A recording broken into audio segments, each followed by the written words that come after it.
everybody? Welcome to GoJo Golic. Mike Golic Jr., Mike Golic Sr., and Claudia Bellafato holding it down in the DraftKings studio in Boston. We got a great show for everybody. As always, make sure you download, subscribe, rate, review us. Leave us a 5-star rating and check us out here live Monday through Friday from 8 to 10 a.m. Eastern on the DraftKings Network, YouTube, Samsung TV Plus, Roku, and all those other great spots in here. Going to be a fun one today. It always happens like this. The weekends where you walk into sports and you go, I don't know, there might not be as much going on. Certainly we had hockey games happening, but maybe there's not as much action. All of a sudden you walk into Monday and there are stories galore coming from what turned out to be an awesome sports weekend, including the finals now set in the Stanley Cup. But Claudia, tell everybody what else we got coming up today. Well, before we get to the sports, you guys do know what today is, right? I mean, the movie guru that I am might have had a little help from our friends on Twitter, but it's McLovin's birthday, people! Come on! June 3rd, 1981. Certainly old enough to party. I love it that you're acting like you knew that. Shout out to Bobby Knuckles on Twitter, because I definitely did not know until he added us, but appreciate that very much. So yes, happy birthday to McLovin. Senior, come on, you should be proud of me. I'm hurt. I thought you'd be proud of me. Coming up on the show, who's the champ? We spell out our NBA Finals takes. It's a mic'd up Monday here on GoJo and Golic. Sounds from around NFL OTAs. And we'll get our all-weekend teams in. Who were this weekend's top performers? NBA Final, of course, Thursday. I feel like we've been waiting forever. We still have a few days to go for Celtics and Mavs. You mentioned it, Stanley Cup Final is set. Oilers, Panthers. Oilers taking down the Stars. And what was a great Game 6 last night. First trip to the final since 2006. Senior's just itching to say something. We can talk hockey. You guys know I want to. But Senior, what's on your mind right now? I wasn't around when we did the super bad test for you, that you watched it over the weekend. And Mike, I don't know, but you just reminded me of McLovin in the grocery or in the liquor store when he got knocked out, and then the cops were talking to him. They said, "How old are you?" And he's like, "Old enough to party." So Mike, how did she do on the test? On the super bad test? She did pretty well. Overall, Claudia came in here and I did pretty well, understood the assignment, took it very seriously, and now has internalized the material enough to be able to spit it back out at us in common conversation. So I feel like overall that's success. That's the best display of aptitude you could possibly ask for. She's throwing it back in our face now. Oh, you are? That was impressive.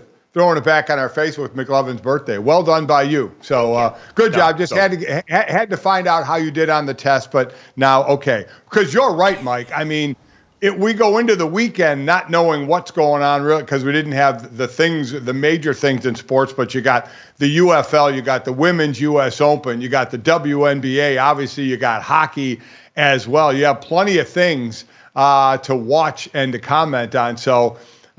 Just like you said, just when you think you don't have something to talk about, there's plenty going on. Well, and Claudia mentioned, like, anyone who is looking to get excited about hockey has a lot to, I think, sink their teeth into this Stanley Cup Final matchup that got set now. The Oilers last night go and, man, squeak one out early offense courtesy of Connor McDavid, both as a goal scorer and a creator on some early power play stuff. Because the rest of that game, and Claudia, you could speak to this, Dallas seemed like they were chomping at the bit and overwhelming this team, had it in their offensive zone most of the entire night, and finally were able to get one goal late to make this at least tight down the last 7 minutes or so of this game. But now it finally ends to, I think, the coolest point, and you don't have to be a diehard hockey fan to, I think, appreciate the fact that Connor McDavid, who is now, 27 years old, the guy that spent a lion's share of his early career as probably the best player in pro hockey, I think that's pretty unarguable by most counts, now makes his first trip to the Stanley Cup Final. And Claudia, to see it, with Wayne Gretzky and the TNT crew talking to him last night after and everything he meant to Edmonton, now watching the Oilers make their way back was a pretty damn cool moment. Oh, as much as it pains me on the Panthers side of things too, this is going to be such a good matchup. But for Connor McDavid specifically, because the conversation, like you mentioned it's always been about him. When anybody talks hockey, he's one of the home names, but it's never Edmonton. And I think heading into the last few seasons, they were never really the team talked about. I do need to highlight one crazy thing that I didn't realize until I looked at this game log right now.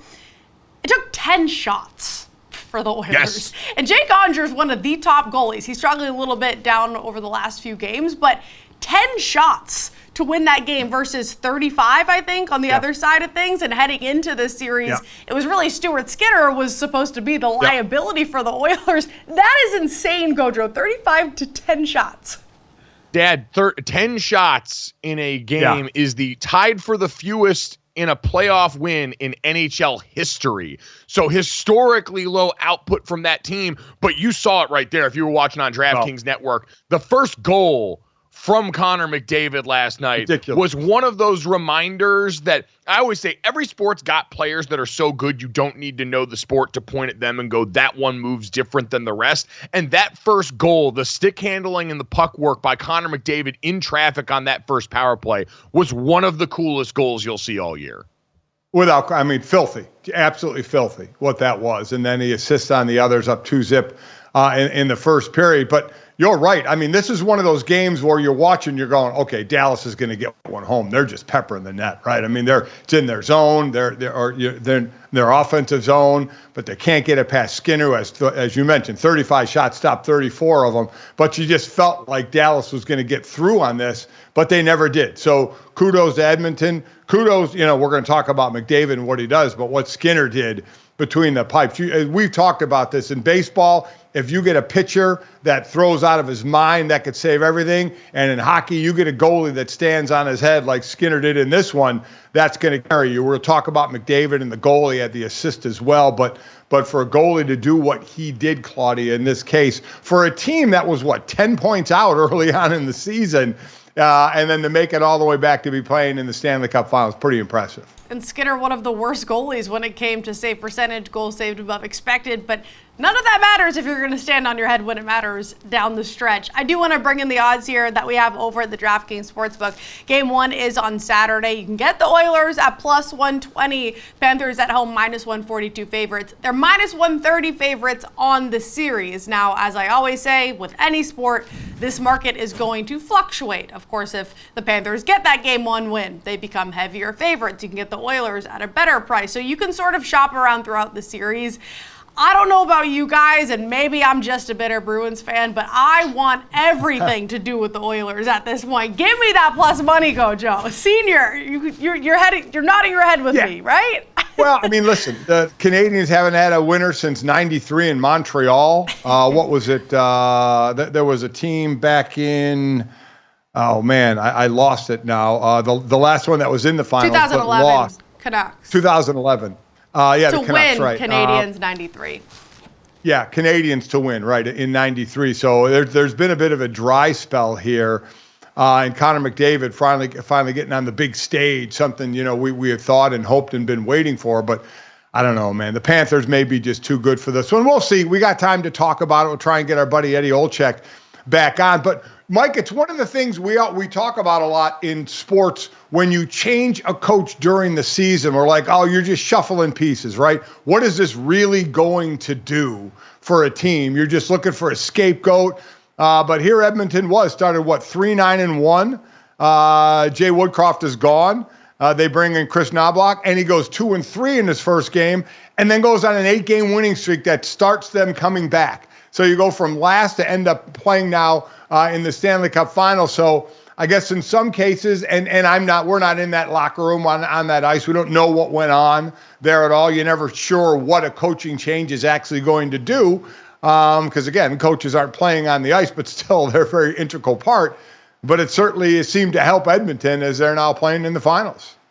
So they make that change, and the best player in the world gets a chance to do something that we weren't sure they were ever going to. And for Edmond, there's a lot about the way that their roster is structured this season that makes it seem like this could be their last best chance to try and have Connor McDavid and get Connor McDavid this huge legacy point for a player that individually has been so stellar.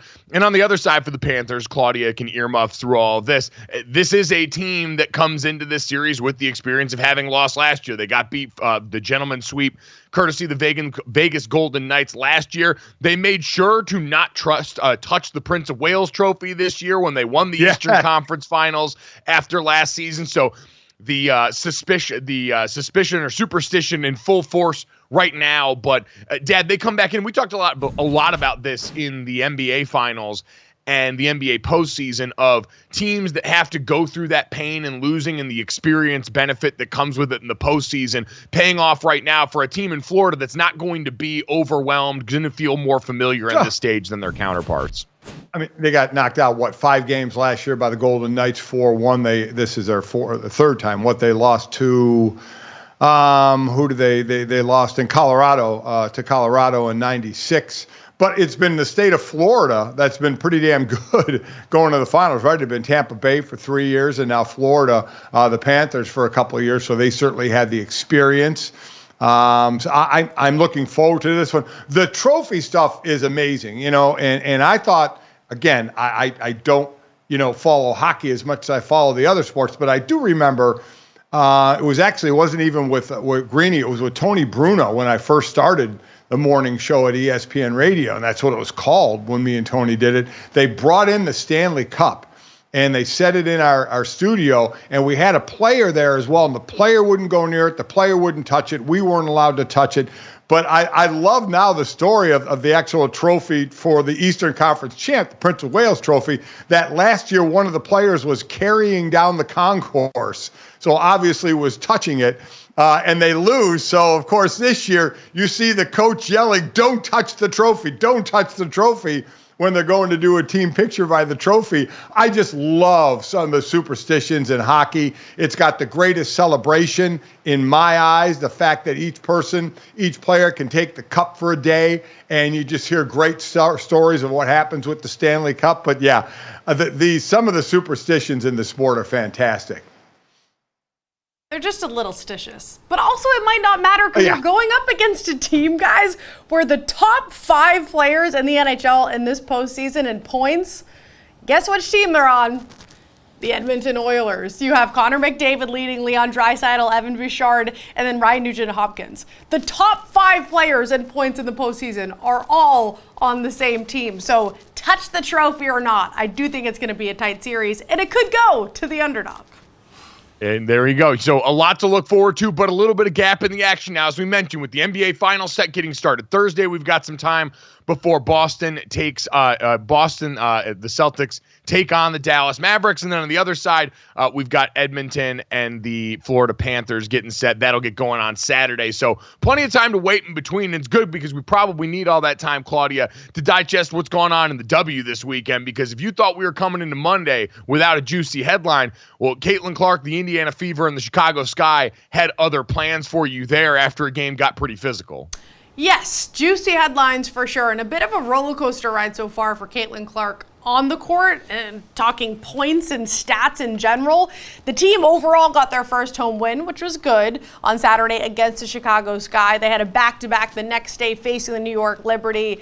She had 1 basket, guys. Just 4 points, the worst game of her career. She shot 1 for 10, 5 assists, just 2 rebounds, a 104-68 routing for the Liberty. But in Saturday, despite all of the stats over the weekend, the big point was this, what you're seeing now if you're watching DKN or if you're watching YouTube. It was a shove, a foul by Kennedy Carter of the Chicago Sky. Now, this was after the play was called dead, before the ball was inbounded. In the game, they didn't call a tech, they didn't call a flagrant. After the game, they upgraded it to a flagrant 1. And you and I, we talked about this earlier before off camera, and I think everyone has different opinions on this, and Senior made a good point. This is all we're seeing, right? We're only seeing this shove, and we're not seeing what happened between them before or after that. This is what Kennedy Carter had to say after the game, and it wasn't much. On the play before bumping in with Caitlin, it seemed like she turned to you a little bit after the Fever score. I ain't answering no Caitlin Clark questions. Did she say anything to you? I don't know what she said. I'm going to go back and look at it. I'll probably send it into the league. That's what we keep doing. We just keep sending all these clips into the league, and they keep telling us why we're not right about our calls, or what we think. But we're going to keep doing it. These guys are going to start getting calls. They've got to start getting calls. It is what it is. I feel like I'm just at the point where you accept it and don't retaliate. Just let them hit you, be what it is. Don't let it get inside your head and know it's coming. I think at this point, I know I'm going to take a couple hard shots a game. And that's what it is. I'm trying not to let it bother me, and just stay in the game is saying what's important, because usually it's the second person that gets caught if you retaliate or something. So just trying to stay in the game and focus on my team and focus on what's important. Senior, I want to go to you first on this one. A conversation a lot of people are having, and I guess question rather, is Caitlin Clark getting enough support from her teammates? Because after a shove like that, nobody's going after Carter, and we do see that with some other players in other situations across sports. So do you think this is an issue, or is this just magnified on a different scale because it's Caitlin Clark? Oh, no, I think it's an issue. I don't care if it's Caitlin Clark. I don't care who it is. I don't care what teammate gets smoked like that in a cheap shot. And I'll also say, again, that's the only thing we saw. You got Caitlin Clark throwing some bows as well. I mean, so she's not clean in all of this either. So I'm not going to sit here and go nuts on what Kennedy did and say, yeah, was it a non-basketball play? Yes. Should it deserve a flagrant one? Yes. Okay. And that was her choice to do. But I'll tell you what, coming from a team sport, man, a teammate not jumping in there, and I get there's two sides of it. This turned out to be a close game. If you retaliate, you're going to give the other team a chance to stay in it or get caught. I forgot what the score was at this point, but it was a close game. There is that side of it. But to see nobody jump in her face, and whoever was inbounding, I couldn't see who was inbounding, was standing right there and just started walking over to Caitlin Clark. I'm sorry, man. Someone's got to get in the face and get physical with Kennedy. Someone's got to drop her when she's going to the basket. I mean, that's just, you got to defend your teammate. Mike, this is right up the old lineman's alley. My God, somebody touches a quarterback wrong, and if every old lineman isn't over there trying to dismember the defensive player that did it, you got issues with it. So, yeah, these are things that are going to happen. And for those that are saying, oh, man, why are people treating Caitlin Clark this way? She's helped this league so much. Just knock that stuff off, all right? She's a big-time rookie coming into the league. It's what happens in a lot of leagues. You get tested. You get knocked around. You get hit. That's just the way it goes. But your teammates have got to step up for you. Yeah, those people that are talking about that stuff don't actually know sports and are coming in and parachuting this in bad faith. Like, I don't have time for those people in the argument. It's gotten really boring and tiresome. Like, they're not even watching games. But in this case here with Caitlin, yeah, she's going to get tested by everyone. She's got a target on her back, and that's the point. Like, Dad, I think that is the differentiator when we talk about this. It matters that it's Caitlin Clark. She's the top player on that team, or at least the top pick on that team right now, is working towards being the best player on that team. That was Aaliyah Boston on the sideline there. That's one of your bigs. She should have been over on Kennedy Carter's grill, letting her know what time that was, because you're absolutely right. The first thing you're taught as an offensive lineman is, hey, quarterback or running back is down on the field. You're over there to help them up. Quarterback or running back, wide receiver down over near the other team's sideline, they're getting a police escort back home to make sure that they're good and out of harm's way. And you can't have people touching the merchandise like that and not at least hear something about it. I get it. This Fever team's head is spinning right now. They're getting their ass kicked most of these nights out here. Yep. Wins have been tough to come by. I understand all that. You can see with Caitlin, her head's spinning right now because she hasn't lost this much or struggled this much in her entire career. But at some point, you got to focus on the stuff that you can control. And I'm not saying you got to go out there and turn it into a brawl, but I'm just saying you got to go out there and let people know it's not going to be this easy to come in here and just push us around after the play, because that wasn't a basketball play, Dad. For anything else we want to point out about what Caitlin Clark did there, that was well outside of the game of basketball, what went on there. And so especially for what's supposed to be her running mate, the reigning WNBA Rookie of the Year, and Aaliyah Boston over there as one of your bigs, which I get it. There's, she's not probably like a traditional enforcer or anything like that. You just got to go over there and have your teammates back. Like that's something, if it was me, I would be sick on tape to see me just waltzing over after that, not showing any iota of care for what just went down. Got to be a cleanup crew. Absolutely has to be a cleanup crew. Kennedy also said, what else does she bring to the table except 3-pointers? Well, she is the first WNBA rookie as Caitlin Clark, 150 points, 50 rebounds, and 50 assists in a 10-game span. So she's been doing pretty well. This last game, not so much, but she's been doing pretty well.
It is a Mic'd Up Monday here on GoJo and Golic, and OTAs continued. And while, of course, we want to talk about what happens at OTAs, often what makes the most headlines is the players that don't attend OTAs, although it is voluntary. But when you have a quarterback like Lamar Jackson for the Baltimore Ravens, who has missed 4 of 5, people start talking. Here's head coach John Harbaugh on the situation. It's this time of year. You know, it's a voluntary time. It's really not something that we comment on. We can't. And it's just the time of year it is, so I can't speak for anybody that's not here. You know, I pretty much know the different reasons guys aren't here most of the time, but not always. You know, nobody's required to tell you exactly what's going on, so I'm not really specifically going to be able to comment on anybody that way. But the guys that were here were great, flying around, and those are the guys we had a great time coaching. GoJo, this is the game I like to call, is he lying? How much is he lying? How much is he forcing that smile? How much does he not really care? And also, where is Lamar Jackson? Yeah, Dad, for me, this is probably much ado about nothing. I mean, Lamar Jackson's got no contractual reason that he needs to be holding out, quite frankly, by not being here. And I saw Mike Florio from Pro Football Talk write about this the other day.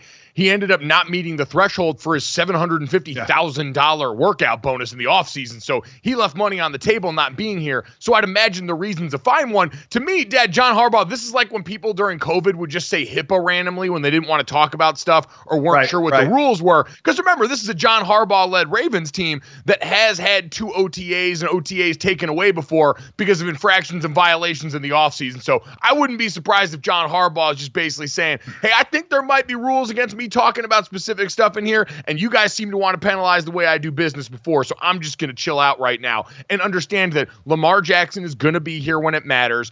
This offense that took massive steps forward last year is going to be fine. It's healthier now with Mark Andrews going to be back at the fold along with Isaiah Likely and the rest of this group, so I don't think there's anything to worry about here. Yeah, I don't either. I don't care at all about OTAs, whether people show or don't show. That means nothing to me. And again, it's only the second year of his, 5-year deal, $260 million, which you got a $72 million signing bonus. I still look at that. It's like, wow. You know, the first mandatory thing is minicamp, June 11th through the 13th. Mandatory. I'd imagine he's going to be there. For Harbaugh, why say anything? Don't know. Going to coach the guys that are here and leave it at that. Be as general as you possibly can. Claudia, I worry nothing about this at all. To me, it is much ado about nothing. No, what I will say is to Dad's point, like the minicamp, all of this is just recycling stuff Lamar Jackson already knows. You're spending the offseason reinstalling everything that you're going to install again during training camp. It's stuff that Lamar Jackson's intimately familiar with. Now, would that time under task on the field maybe be somewhat helpful? Yeah, but we're operating within the margins. And at this point, Lamar Jackson as a veteran knows what he needs at this point in his career to be successful. Most of the guys that we're talking about on this team are guys that have been there outside of the offensive line, and quite honestly, you're not going to get anything meaningful out of a lot of the offensive line stuff for the veterans relative to how the quarterback operates with them at this portion of the season. So I think much ado about nothing here as we roll along with the rest of OTAs. Number 2 quarterback in the league, according to CJ Stroud's top 5 quarterback list, too. Although it reminds me just how much money I don't have when Lamar can just skip workouts. $750,000. Yeah, who cares? Speaking of the AFC North, one guy who is not missing out on that money is Deshaun Watson, certainly getting paid, continues to make his way back from shoulder surgery, throwing at a number of drills, took some mental reps, though, in 11-on-11, 7-on-7. New Browns offensive coordinator Ken Dorsey says this, all part of the process. Each day, it just keeps going, and so I think that's part of this process, and it is a process. We went through a similar thing in Carolina with Cam coming off of shoulder surgery, where we had to make sure we were monitoring distance of throws. Couldn't go past a certain yardage. How many throws he's making at practice. All those things were basically throughout the entire year. You see him continue each day ramping it up a little bit more and more. He threw the ball down the sideline, a vertical throw today, and that's one I hadn't seen from him a lot, because we haven't pushed him to do that. So that was good to see. Senior, realistically, what do you expect from Deshaun Watson and this squad this season? Man, I don't know. I mean, we haven't seen a whole lot of him since he's been there, since the trade, which everybody just owners were ticked off at the Haslams for signing that fully guaranteed deal. He's had injuries. He's played poorly. Listen, if he can get and we're not even talking about a healthy offseason. He's on a pitch count, which you hope it doesn't hurt while it's throwing. But then the most important thing is how does he feel the next day to try and go out and throw the next day.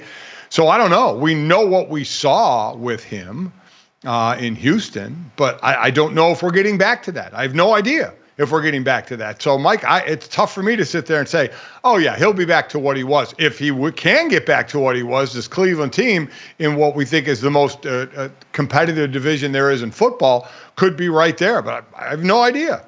GoJo, 11 wins last season with the quarterback carousel. Line set at 8.5 at DraftKings Sportsbook. What's your take on this upcoming season?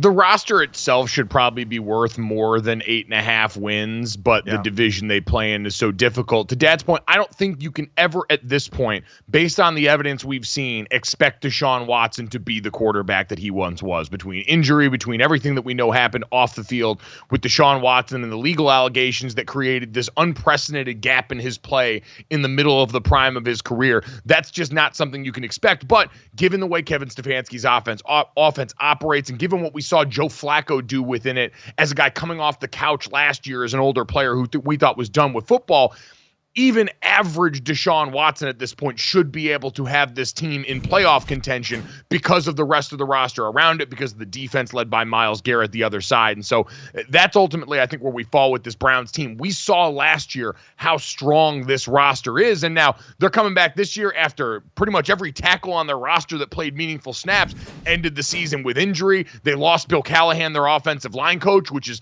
not an insignificant headline. Ask fans in Denver on the Broncos who saw the great trajectory of their O-line before Mike Munchak walked out the door when the new administration came in. That's the kind of stuff that can matter, and that's part of what this Cleveland Browns team has been built off of. So, Claudia, I would say this is still a playoff team, but they're going to need Deshaun Watson to still even just play better than he has so far, let alone play like the guy that we saw in Houston.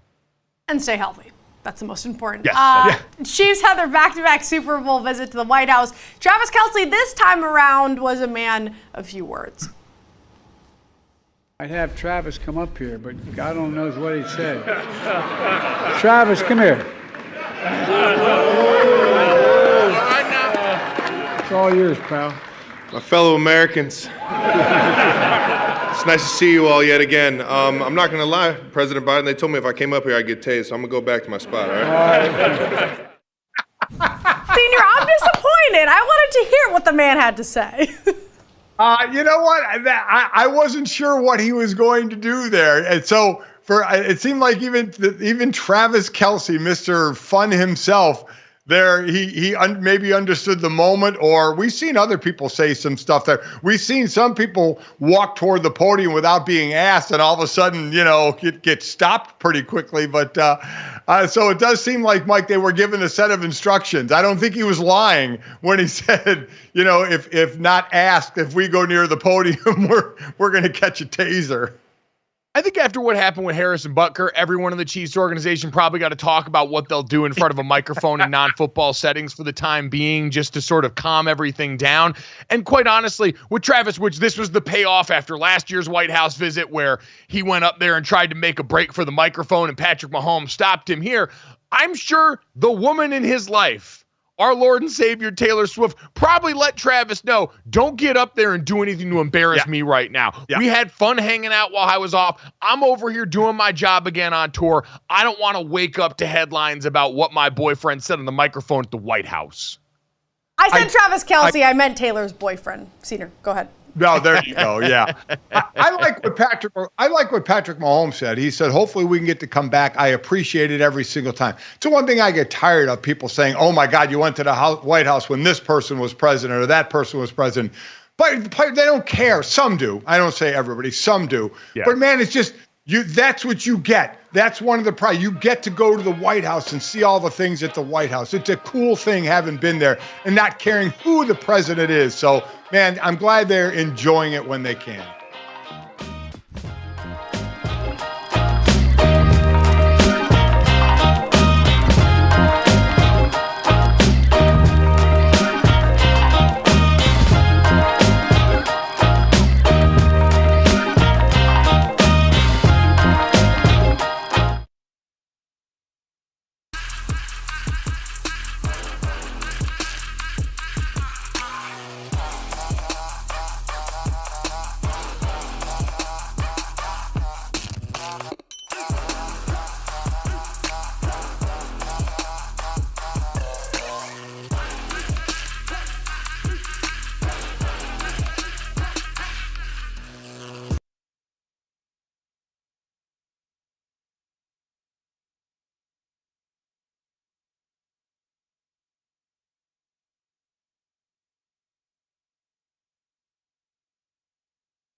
Golic. We have some interesting news out of Buffalo, a signing by the Bills, Gable Steveson, who was an NCAA wrestler and one of the best, two-time national champion, Olympic gold medal winner. He is expected to play defensive line. How are you feeling about this next chapter, Gable?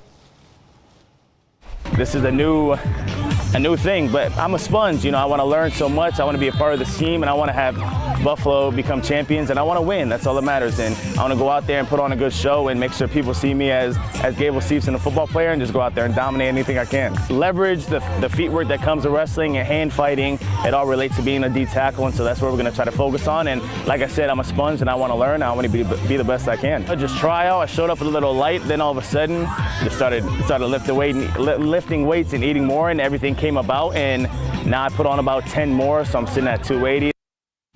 From wrestling champion to wannabe NFL champion senior, this is right up your alley, this type of conversation. They signed him to a 3-year rookie deal. This is the first time he's put cleats on, though, in this practice with the Bills. How is this transition going to be for him? Oh, it's going to be hard. This is going to be, there's no doubt the deck is stacked against him. But there have been many wrestlers who have gone on to play in the NFL. I actually wrestled at Notre Dame as well. I'll get into my brother Bob, but I wrestled in high school. I wrestled at Notre Dame. He also was an Olympic champion. If he somehow were to make the roster and somehow were to win a Super Bowl, there's one other person that has won an Olympic gold medal and a Super Bowl. That was Bob Hayes. For all of you that are my age, you'll know Bob Hayes, a wide receiver of the Dallas Cowboys, was a sprinter.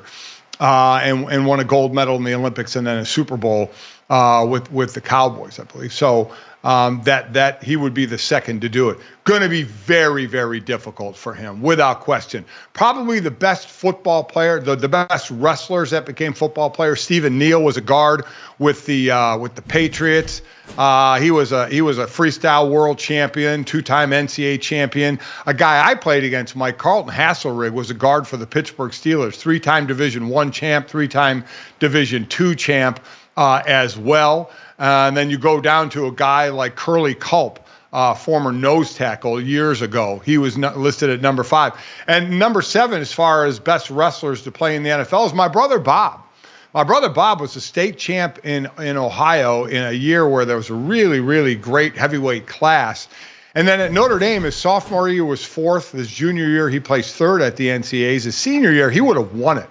But in the Cotton Bowl, which was the Joe Montana, chicken soup game, when he got sick and played in that game, and Notre Dame beat Houston, I believe it was, in the Cotton Bowl. My brother Bob hurt his knee in that one, and he was getting ready for the draft. This was 1979, so he was getting for the draft. And back then, you couldn't do 2 sports, so there was a quick thought of Bob holding off the NFL and maybe trying out for the 1980 Summer Olympic team. But I'm telling you, he was a great wrestler. Now, it turns out he did not. He went to the draft second round of the Patriots, and it turns out it was good he didn't, because we ended up boycotting the 1980 Summer Olympics, so he'd have done that for nothing. But he was there. And then you look at top NFL players who also wrestled: Ray Lewis, Ronnie Lott, Bruce Smith, Jonathan Ogden, John Hanna, Mike Webster, Randall McDaniel. You see mostly O linemen and D linemen. Obviously, Ray Lewis was a big linebacker. So this is something I look for when I call games: who has a wrestling background. Because what you heard Steveson say there with the hand fighting and leverage is absolutely 1,000% true. You get a great feel for leverage. But Mike, I think it's going to be very, very, very difficult for him to make this transition. He is definitely undersized. And if you're undersized, you better be unbelievably quick, like an Aaron Donald was. So I don't know how this one is going to go for him. He tried to go to the WWE. That didn't work out. He got released from his contract there, so he didn't do that very well. So we'll see. But I would say it's going to be a very, very, very steep hill for him to climb. I would say, if you really pressed my dad on it, do you like wrestling more than you like football? I liked wrestling equally as much as football, without question. If there was I didn't wrestle my freshman year. I wanted to gain weight for football. I wrestled sophomore year and I wrestled junior year, and I got injured wrestling right in my shoulder right before trying to make a run to the NCAA tournament. And then senior year, I got hurt in football, and I got my shoulder operated on after the season, so I wasn't going to wrestle then. Easily as much, Mike, without not even hesitation. I loved wrestling as much as football, easily. Yeah, I would say the Golic house growing up, you were often one to just walk in and like the Big Ten wrestling championships would be on when normally the rest of us were trying to watch something else, but this is my dad's version of college lacrosse for me. This was the sport that he loves just as much and tries to support at every chance he gets. And now this specific case has a lot of tentacles to it, Dad, because like you said, he's a long shot because of some of the physical outliers and the complete inexperience in the sport. With a lot of these other guys you mentioned, they played both. That was not the case for Steveson here. And Gable Steveson also comes at a time where, listen, this Buffalo Bills fan base, I understand the charges against Matt Araiza were dropped, but they went through that entire ordeal with the accusations surrounding a player on their team and have now just signed a player that unfortunately in his background also has some of these same accusations. While a wrestler at Minnesota, Gable Steveson was arrested on suspicion of criminal sexual conduct in June of 2019. Charges were ultimately dropped there because of legal reasons and the way that the law was worded in the state at that time. But Dad, now this fan base grappling with this again. And I don't think this is something that long-term they're going to have to worry about dealing, because I think it's going to be an uphill battle to make this team with the depth in that room. But it is yet another negative headline associated with a player on the Bills that this fan base now sees coming into the locker room.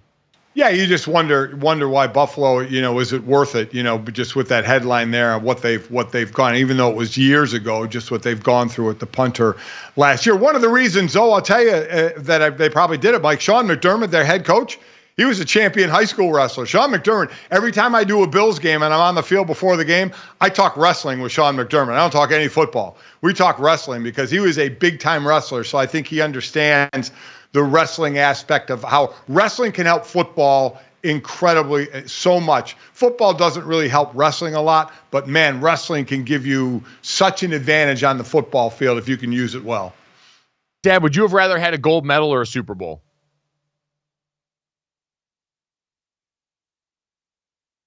I am an Olympic freak. I'd probably say a gold medal at the Olympics.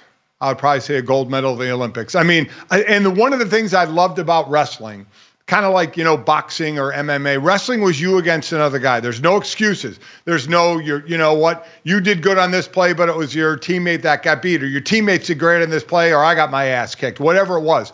When you're wrestling, it's you and the other guy. That's it. Who's better? Who's better in this particular 6 minutes, whatever it is. So to me, it was the ultimate competition. I can't tell you how much I loved it. And you know what an Olympic freak that I am. So I think getting a gold medal put around my neck at the Olympics, I think would probably be the pinnacle of anything for me. Objectively cooler trophy too. Like the Lombardi's a great trophy relative to the rest of the world of sports, but an Olympic gold medal you can wear. You're already wearing Team USA colors, which red, white, and blue goes insanely hard depending on whatever team you win a trophy for. In football, you might be wearing a lesser uniform. So yeah, I think that's probably the right call for the reasons you mentioned, Dad. It's a different version of that conversation people always have, which is, would you rather be a role player on a great team or be the star on a bad team where, hey, you know, at least if you're winning on that bad team at all, it's because of what you've done. The same way we're talking about here with the sport like wrestling where, the team, there's a team aspect, but you're an individual going out there and winning. And if when my years at the Eagles, if we had won, I would have been a role player on a great team. That's what I would have been. Where if I go out and win an Olympic gold medal, that means I'm the best in the world, at that particular event. So, man, to me, that'd have been something. Just you saying that kind of gives me chills, just the thought of that, of how cool that would be. But overall, again, I think for Gable Steveson, it's going to be a very, very, very steep hill to climb for him to do. But we'll see. All right, we'll see on that front. Coming up next, though, we'll take a look at the NBA and one of the bigger undercurrent headlines heading into what should be another busy offseason around this league. Next on GoJo and Golic.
back to GoJo and Golic. Jimmy Butler could possibly be getting an offer from the 76ers that will be hard to pass up, according to Pete Pompey over at the Inquirer. Sources say, we love that term, sources say Sixers are prepared to give Jimmy a max extension if the Heat star is traded. And Gojo, a lot of people don't think about this, but this would be a return for him to Philly. He was out there 2018-2019 season. They let him go. You saw what he did in Miami, and now it's like an X. They want him back, and I don't really blame him, Gojo.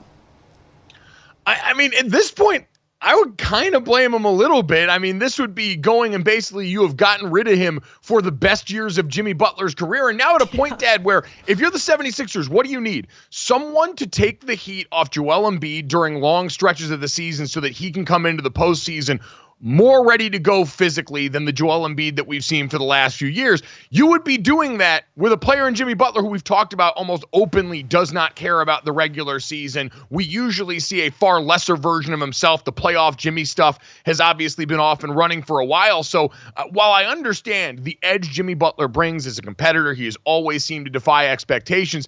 This doesn't seem to fit the current needs of this 76ers roster, especially given what Joel Embiid's been through physically for the last few seasons. Yeah, I get it. I mean, the two names out there are if someone trades for him, it's got that 2-year, $113 million extension you can add on, or who's going to go after Paul George, right? Or is Paul and basically the same age, 34, 35. I think it'll be 35 will be Butler in September. So they're both right around the same age. So does it matter which one you go to? And all you mentioned with Butler, I think I played 55 games with Philadelphia. So they need somebody. And I guess it's to the point now where it's kind of that year by year thing, right? You know, a Paul George or a Jimmy Butler doesn't have a lot of years left, but you're just looking for at least that 1 year, right? To kind of get it all together with Embiid and now Tyrese Maxey, how well he has played, to try and finally nail down the championship and let the process say it actually worked after taking so long. So I don't know. You know they're going to try and pull off some move, whether it's for Butler or for Paul George, I think, at this point. Listen, I understand the things outside of just basketball that Jimmy Butler provides and the fact that him and Joel Embiid clearly have a ton of respect for each other. Like that much coming out of especially putting it side by side between his experience with the Minnesota Timberwolves before he came over there, the practice that we've all heard about at this point, and the way that he got along with that team versus the way Jimmy Butler and Joel Embiid, clearly players on the same page. Both guys that understand as competitors, and especially in that city, what it takes to win. But, Dad, I just think at this point, if you're talking about Jimmy Butler or Paul George right now, given the way that the two players operate, I would probably be more inclined to side with Paul George if I was the Philadelphia 76ers. I get what you're saying there, but I mean, I think the assumption is going to be, because even without Embiid, while they did drop, you make the playoffs. And that's when Jimmy is at his best. So do you just deal with that regular season knowing you get to the playoffs and you have Jimmy Butler in the playoffs? That would be my own, because I thought the same thing overall, maybe Paul George, but Jimmy has been such a positive in the playoffs, and you know you're going to make the playoffs depending on what seed you're going to be. So I wonder for that run in the playoffs if you're better off having Jimmy Butler. Certainly that side of it to consider. I would say the other part of this is the Miami Heat side of this. We're almost treating it as a foregone conclusion in the way we're talking about it, that he would be gone. Obviously, the Heat could retain him, but we saw the conversation publicly with Pat Riley in the way he discussed that, being very blunt about Jimmy Butler and some of his public comments about what they would have done had they still been in the playoffs, and basically said, if you're not currently on the floor playing right now, we don't need to hear from you. And people trying to read into that and wonder if that was any indication about the future of a player that came down here, called his shot, went to Heat Island, and made a team in his image that ended up having multiple cracks at winning an NBA title with rosters most of the rest of us didn't think were going to be up to par. Our buddy Amin El-Hassan, one of the co-hosts of Oddball with Amin El-Hassan and Charlotte Wilder here on the DraftKings Network, was on the Dan Le Batard show the other day talking about this situation. If we say, hey, Maxey, Jimmy Butler, and Joel Embiid, are those the building blocks for a championship team? Yeah, kind of. Like, that makes a lot of sense. It's especially Jimmy's ability to not only be the man, so to speak, down the stretch, but also take a step back and let the other guys do their thing, which he likes to do as well. So all of those things make Philly a very interesting, and obviously there's a relationship, as Charlotte said, between Embiid and Jimmy Butler. They've never stopped liking each other. They've never stopped, even when they were going through their stuff, like Jimmy's still messing around with Embiid on the side over here. So all of these things, I don't think it's a bluff. I think this is a very real contingency plan, but it's all contingent on a lot of different things. But contingency plan for everybody, because I would say they're not going to lose Jimmy Butler without knowing what they're replacing him with.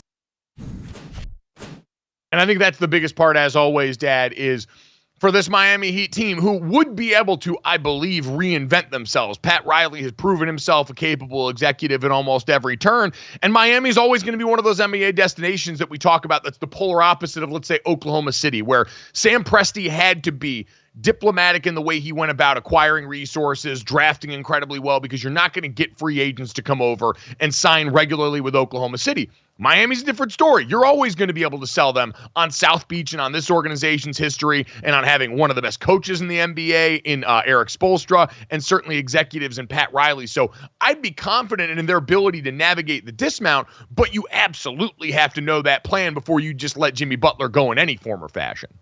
Well, maybe it's Paul George that ends up in Miami, right, if Butler is gone. Butler does have one more year on his deal and then a player option.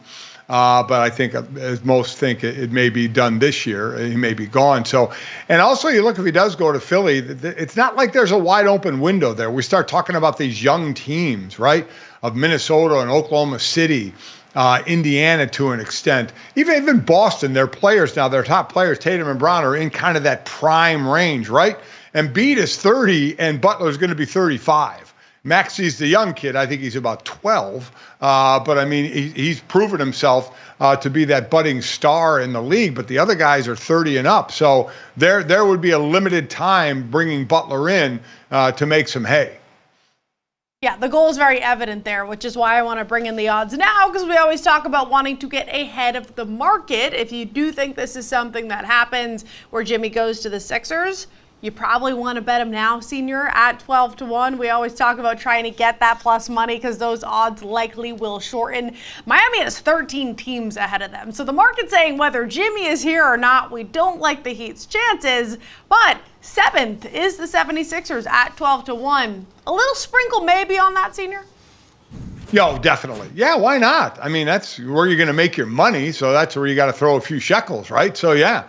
I'd be all for that. I could see that team. Listen, I mean, Boston was the best team in the NBA, but as Claudia knows, as a Boston Celtic fan, you're still going in nervous to this thing to try and close the deal out. Because after Boston, who are you completely sold on in the East, right? I mean, and so if Philly gets Butler, they're going to be, hell, without Butler, they were sitting there before Embiid got hurt. They were sitting there between third and fourth, third at times. So throwing in Butler, it's got to put them right there near the top based on the talent that they have, Mike, but also the fact that the other teams, while we like some of the other teams, you can certainly find some cracks in the armor of the other teams as well. Well, you can, and I think this offseason is going to go a long way in informing how we look at that, right? Like, you have teams that were kind of on the outside looking in, the Orlando Magic on the edge of the playoff teams, a young up-and-coming around Paolo Banchero, but then the Milwaukee Bucks, are they going to reorg next year with an incredibly talented roster that we believe underperformed during coaching changes? The Cleveland Cavaliers, is Donovan Mitchell still going to be playing there and having them being contenders? Can the New York Knicks continue to sustain this, or will the Tom Thibodeau style of playing finally grind even Jalen Brunson and what he's done for this team back to a point where the 76ers can contend? We all talked about it. The 76ers were the boogeyman lurking late in the season when it found out, hey, Joel Embiid might be able to time this coming back. And if they were coming out of the bottom of the bracket, would anybody want to face them? But if you're talking about this with Jimmy Butler, it is the admission of what we've all talked about for a while. Hey, the 76ers understand this window's not going to stay open forever, and they've got to put all their chips into the middle as soon as possible.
round 2 of GoJo and Golic, and the crew handed me this hat for reasons I do not know, but apparently the lovely Jessie Cofield, who is out on maternity leave with her bundle of joy, started this trend for the acrostic poem. So I am just doing my duty. As I wear the hat, I read this poem to you. The Mavs and Celtics game 1 goes down on Thursday for the NBA Finals. And with that, we have an acrostic poem with the word champ. C is for the challenges each team will need to overcome. H is for how Boston will give Kyrie a not-so-warm welcome. A is for the Alfreds who give their team a bonus, Uncle Al. M is for the matchups that will make us take notice. And P is for the players who have the most to gain legacy-wise. Now, this will kick off our conversation of this series, but can somebody please explain why I'm wearing this hat? Because it's about poetry, Claudia. This is about that feeling that you get in your heart when you're laying out here some of the spoken word on the table. Shout out to our producer, Slates, for always holding it down and having so much poetry in his heart. Because if you're going to preview a game, why not do it with a little sprinkle of the arts in there as well? And Lord knows, we're a show that loves a good acrostic, as Claudia mentioned. So, Dad, why don't we get started with this as we take our early look ahead at what'll get started on Thursday night in the NBA. The biggest obstacle for each team heading into this series, I think first and foremost starts with Boston, Dad, of the looming Kristaps Porzingis situation. This is as much question and uncertainty as we've had around a star player who could play a massive role as we've had in a while. Kristaps Porzingis, who spent the lion's share of this playoff run on the sideline with that calf injury on the lower leg, that now has the chance with the massive gap in time after the sweep in the Eastern Conference Finals to finally be ready to go. There was some thought that maybe he'd come back for game 4 of that series to ramp up a little bit and get some live reps before the finals. We know what an important part he was during the regular season for this team's run. But Dad, how concerned would you be if you were the Celtics trying to integrate him back into the lineup during the most important series of your season?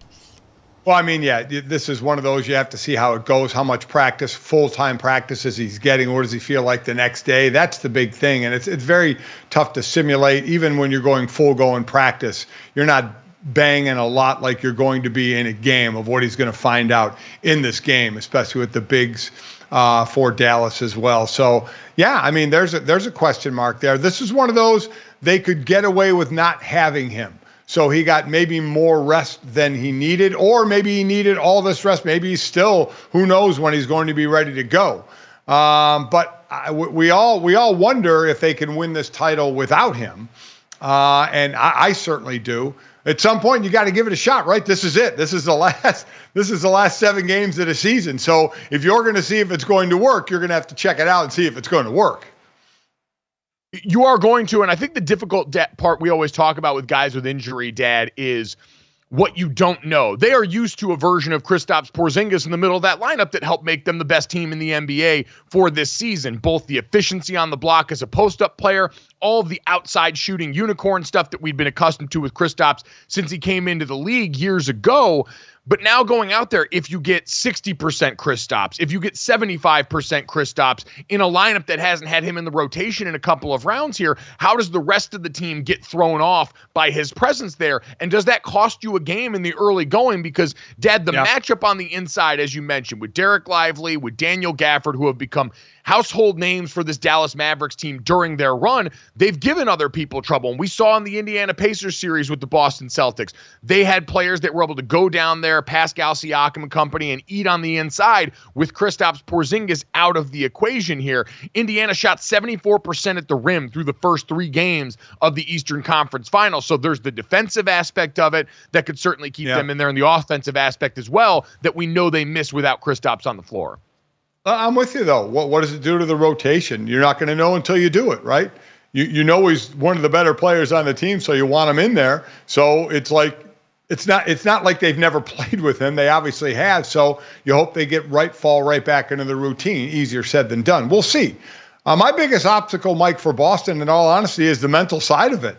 This is a team with a lot of pressure on them as the best team to get it done. And we've seen them not get it done in the past. And you just wonder if that has an effect, right? At some point, if you lose a game at home, you have a team that at this point, for Dallas, hasn't lost any one of their stars like all the teams the Boston Celtics have played. I get why they're favored. I understand it, and they should be. But it's a team that at times has had kind of a fragile psyche, and that could be a worry. Yeah, we do understand. They are the team, and we've talked about this the entire postseason, has had the bullseye on their back, has had a fan base, and I think the people inside that building understand that the expectation now has to be beyond just, we know you're perennial Eastern Conference Finals appearers. Boy, that's a bad word.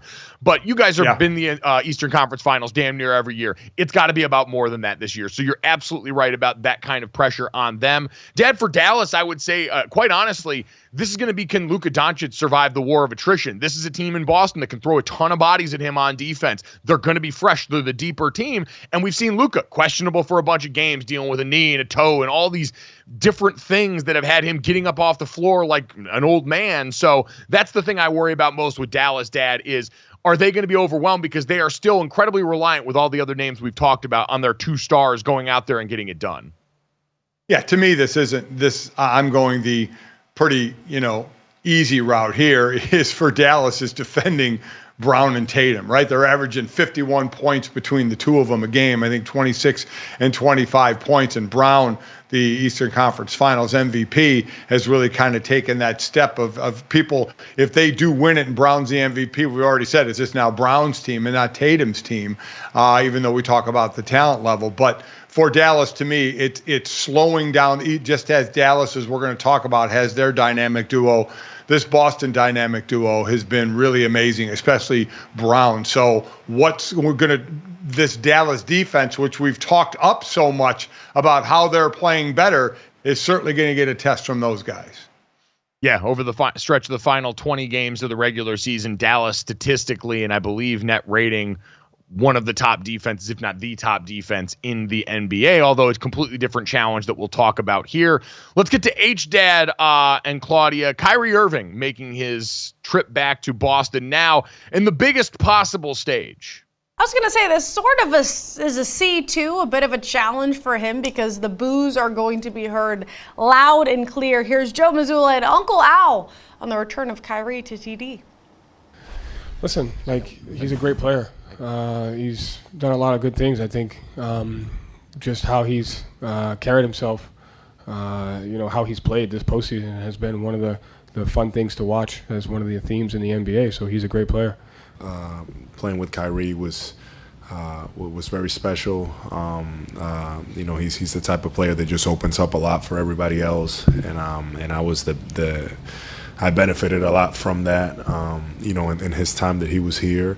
And our fans, they care about the Celtics, they care about Boston, and this has been spoken about already. But when he left, it wasn't ideal for everyone here. So I know the fans. It's the finals, regardless of who's coming in and who's not. It's going to be lively. It will certainly be lively. And so we're on to H. How have you been? The Kyrie versus Celtics backstory. And I think we do have to emphasize the fact, too, that just now we're seeing sort of the arrival of Kyrie with this team, the chemistry finally working between them, because it wasn't great during the regular season, but as we say with sports in general, it doesn't matter, because if it's working and it's clicking and you've got to the NBA Finals, that usually bodes well. But either way, mentally this will be tough for Kyrie. Will he have the stage? Will he not? We will see, GoJo. Yeah, no, Dad, they're going to boo him off the face of the earth in this game. There's a ton of bad blood, as we know, between this fan base and Kyrie Irving, a person who for a long time didn't endear himself publicly to damn near anyone, and now is back to going and playing incredible basketball. You look at so far this postseason, he's shooting just over 48% from the field coming into Game 5 against Minnesota. It was the best shooting percentage of his playoff career up till that point, which had been on hiatus for a while. Dad, Kyrie is back to the NBA Finals for the first time in 7 years, and if this series goes 5 games, he will have played more playoff games in Dallas this postseason than he did with his time at the Celtics and the Brooklyn Nets combined. So he didn't give Boston what they thought they were getting with that player coming off his Cleveland Cavaliers one with LeBron James, and I'm sure they haven't forgotten about it. As much as I'm sure people would love to see the antics that Kyrie had when he was with Brooklyn, looking like he's scratching the back of his head and double birding the fans and mouthing off the way he did, I don't see it happening now, Mike. He's a team removed now. He was with Brooklyn for 4 years before he went to Dallas, and it may seem weird to say, but I feel like he's matured. We're not getting those type of antics out of Kyrie or those comments out of Kyrie. It just seems like he's playing ball. And, oh, by the way, he's playing great ball. So I don't see this. I do agree. I think they're going to boo him incredibly loud. But I don't see the antics from Kyrie back toward the crowd like you did when he was with Brooklyn.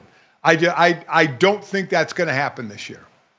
No, I think for Kyrie, you're right. I don't think it's a four-letter word to say that he has done some maturing on and off the court in recent years. And now we haven't had to see him respond to that in a meaningful way a lot of times in front of a microphone. But I think what you've seen with him as a teammate, what he's gone over here opposite Luka Doncic and been in Dallas has been great. And that's what happens. People are allowed to grow and figure things out differently. That Brooklyn team felt a lot more like the Miami Heat Big Three, where there was an element of villainy because of the way that they came together and the way that Kyrie was perceived at that point. And Kevin Durant, who's hopped around on teams, that the shoe never really fit there. And coming over in Dallas, it's been a lot more of the dynamic that we've been used to seeing with Kyrie Irving, where like his best years in Cleveland with LeBron James, he's paired opposite one of the best players in the world. And I think you heard him talk at the end of his time in Boston about, hey, he called LeBron James back then and he apologized to him because he didn't understand how hard it was to go out here and lead in front of a group the way that LeBron did for so long.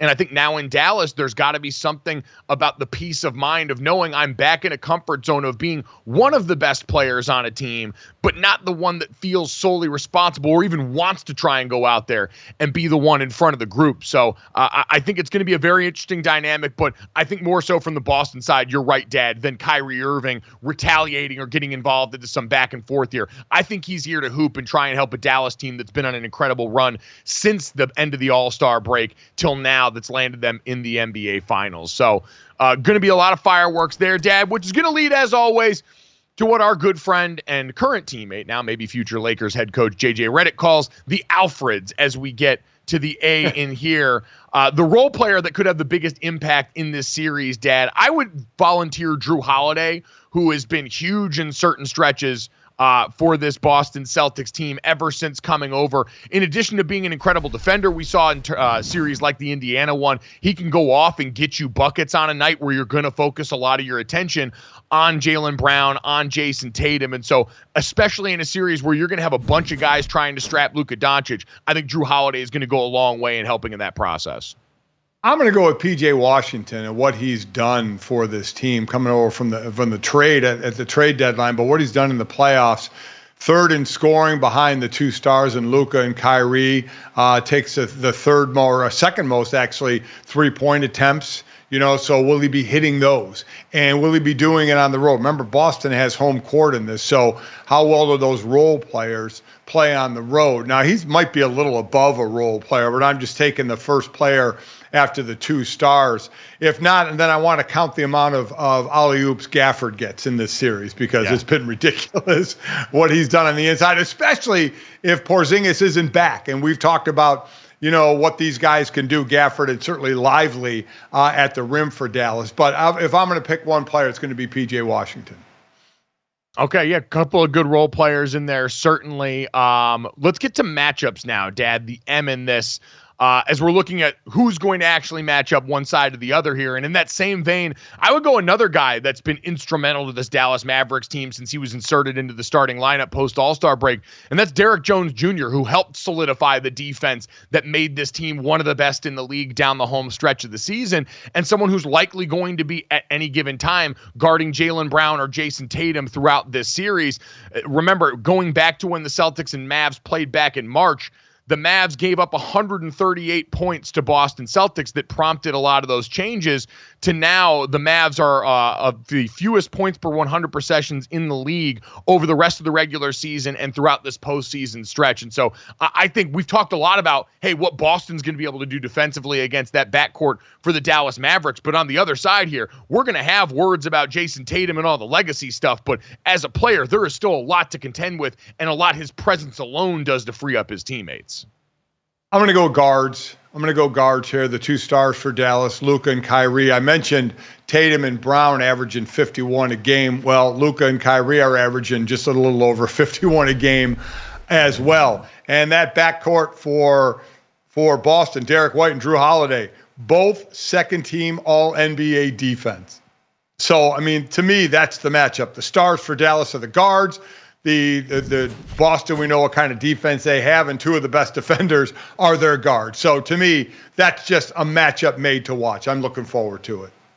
Yep, and Charles Barkley even said they got four guys that they can throw at Luka and Kyrie. So Jason Tatum and Jaylen Brown are going to be involved in that as well, both incredibly capable defenders and completely different body types across the board. And you know, Dad, with great players, you're never going to beat them just one-on-one. Luka Doncic, you're never going to beat just one-on-one. And so it's how many different looks can you give him, and the Celtics, incredibly capable wing defending team that's going to be able to throw a lot his way. Claudia, let's finish this up talking about a little history and maybe even get the coaches involved in this. Yeah, I was going to say another matchup, too, is Joe Mazzulla versus Jason Kidd. So for matchups, also to P, the last letter in our acrostic poem, place in history, who has the most to gain in terms of that? Hall of Famer Kevin Garnett says Jason Kidd should be getting some more respect.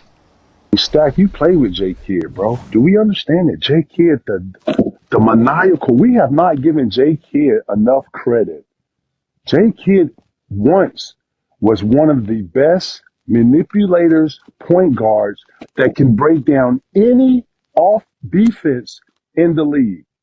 Now, granted, he can't come out here and do this stuff himself, but when you watch Luka, it's so much J. Kidd in Luka's game, the no-look lobs. I didn't say J. Kidd had a step back like Luka, and I'm not calling them the same players, but I see Jason Kidd's influence in both Kyrie and Luka in their decision-making. As they come off screens, as they come off being aggressive, Kyrie pulling up, like I'm watching it. I see J. Kidd with the joystick, push it R1, crossover, there, joystick up, left. I see him. I see his making all of this, bro. We need to give a lot more credit. Senior, is Jason Kidd not getting enough credit, or do you think it's just right? And maybe will he create some sort of legacy here, continue and on-go his legacy here? Listen, as soon as you put on a ring or grab a trophy, you start to add the legacy, right? So your name starts to go a little further along those lines. I've really thought about with Jason Kidd a whole lot. Has had a couple of stops. But yeah, if you're the coach of an NBA championship team, it's certainly going to go a ways to help your legacy and what you're going to do. But I'm not going there. I'm going with one of his players. I'm going with Luka. I mean, Luka was the scoring leader this year, has been unbelievable in the playoffs. And you look at the MVP race, Joker wins it. It's Joker, Luka, and SGA as the final three. If Luka's to pull off a title here and has anywhere near the year he has next year, and Joker has the same year he has next year as this year, Luka's winning the MVP. Because Luka will have led the league in scoring, taken his team to an NBA championship, and then having another really good year. Even if Joker were to have that good year again, Luka, in my mind, Luka would win the MVP. But I think it would automatically matter a lot less because he would have already likely had a finals MVP under his belt. We know how this league legislates that stuff. Luka's already so respected, too, talked about at the very least as the best offensive player in the league in a lot of people's estimation. So I'll go away from coaching. I'll go away from that side, and I'll go to Jason Tatum. We said the Celtics have the most pressure on them. Jason Tatum is someone whose clutch time numbers are constantly scrutinized. We're asking questions now about, is Jaylen Brown actually the guy that's the leader for this team? And going all the way back to the last time Jason Tatum was in the finals in 2022, he shot 36.7% from the field against the Warriors. In the closeout Game 6, he only had 13 points. And at times, it's felt like he's been waiting for somebody else to take over. And so I think Jason Tatum, who has never really been someone who spent meaningful time in the regular season MVP discussion, could go a long way, especially in a city like Boston, by being able to get them another trophy and another ring, and by doing it, showing up a lot more often in the picture than we've seen in the last couple of outings in critical junctures there. So again, we'll have plenty of time to get into this series as we head towards Thursday. Coming up next, though, let's put a bow on the weekend with our all-weekend team here on GoJo and Golic.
Welcome back to GoJo and Golic, and the all-weekend team might have to wait a little bit because we got breaking news coming out of the NFL, courtesy of Ian Rappaport over at the NFL Network and others, that the Vikings have made it official. They've signed their wide receiver, Justin Jefferson, to a record-setting 4-year, $140 million contract extension, including $110 million in guarantees. Dad, the 24-year-old, now the highest-paid non-quarterback in NFL history, which what you and I said on this show, he should absolutely be, given what his importance to that team has been. Yeah, and we talked about the other wide receivers up for extension, CeeDee Lamb, Jamar Chase. T. Higgins will probably play on the franchise tag. And neither one of those players is getting that. He has now set the mark. It'll be passed at some point, but the other wide receivers right now that are looking for extensions aren't going past that. So you do have a ceiling now, and then you have some other numbers of other receivers, so it's just where you're going to fit in. Deserved, without question. It was just a matter of when, not if. And there was no doubt Minnesota was going to do it. You don't draft a player like this, have him become the best player at his position, and then not take care of him as you're trying, even though you're going to be breaking in a new quarterback this year, not build around this guy. And remember, a great ancillary piece in T.J. Hockenson when they came over from the trade in Detroit a while ago. But this was a no-brainer to make him the highest paid. It was just how you were going to structure it. So congrats to him, as all the Minnesota players will say whenever they're out. That Justin is buying for a while, that's for sure. Yeah, there's no doubt about that. New money coming out here. You mentioned the rest of the receiver market. We'd see plenty of guys get paid this offseason. A.J. Brown had been first in total guaranteed money in his contract with $84 million. So this blows this out of the water. And, Dad, I think it's an admission from everybody involved. You look at your Minnesota, you're getting ready to go into that window with a rookie quarterback deal. J.J. McCarthy, we don't know when exactly he'll take over, if Sam Darnold will start the season there as the veteran presence, or if they're just going to rip the Band-Aid off and let J.J. go right away. But similar, I think, to what happened with the Carolina Panthers when they had Christian McCaffrey years ago and were in transit with their quarterback position, is the money's got to go somewhere, and you need to show this locker room you're going to reward people that are the best at what they do. Now, Christian McCaffrey played a position that was certainly in flux in terms of what we believe it's important and impact on the team can be. He ended up being injured, unfortunately, more during the end of his Carolina tenure before he went to San Francisco than anyone there would have liked. But now with Justin Jefferson, Dad, you got a player that had a 1,000-yard season last year with 4 different quarterbacks and missing time due to injury. He's been a guy that's been available to you, and he plays a position of wide receiver that's much more capable in the modern NFL of affecting and bending the entire defense to his will. And so as big a no-brainer as there is probably in the NFL right now in terms of who you pay and how much you pay them. You know, we sit there and talk about the highest paid positions. It'd be quarterback, obviously. It had been left tackle. It had been cornerback. And wide receiver is getting right there near the top of that, right? Because we have started to see rookie wide receivers have such an impact. And that hadn't always been the case up to maybe, not maybe longer than 5-6 years ago, where rookie wide receivers were coming in and they weren't like just hitting it right away.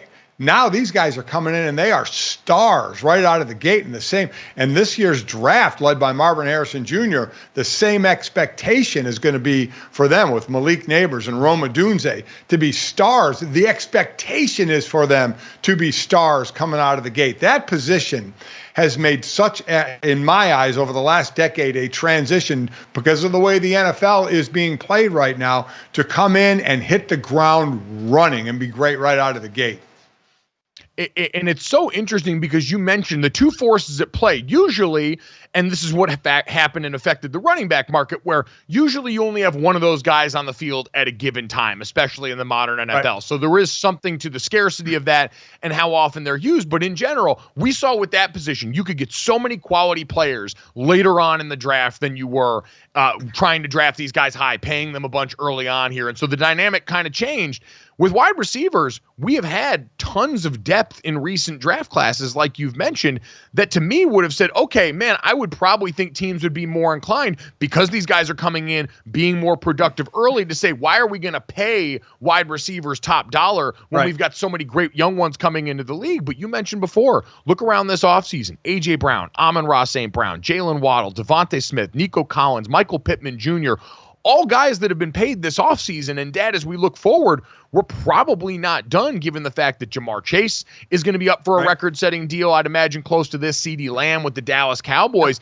It's gone almost polar opposite, where the NFL's just decided that right now, maybe outside of a couple of those premier positions like quarterback, pass rusher, and cornerback, that wide receiver is as valuable as anything you have in football. And when you've got a true game changer like this, you hold on for dear life.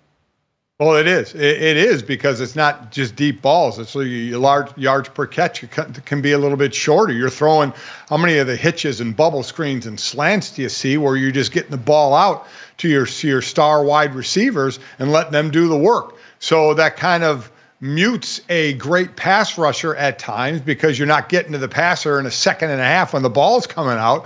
So, yeah, I think value has shifted, and we see this. Not like the first time value has shifted in the NFL, but it's certainly shifted how it shifted away from the running backs. It has shifted that much more in favor of the wide receivers.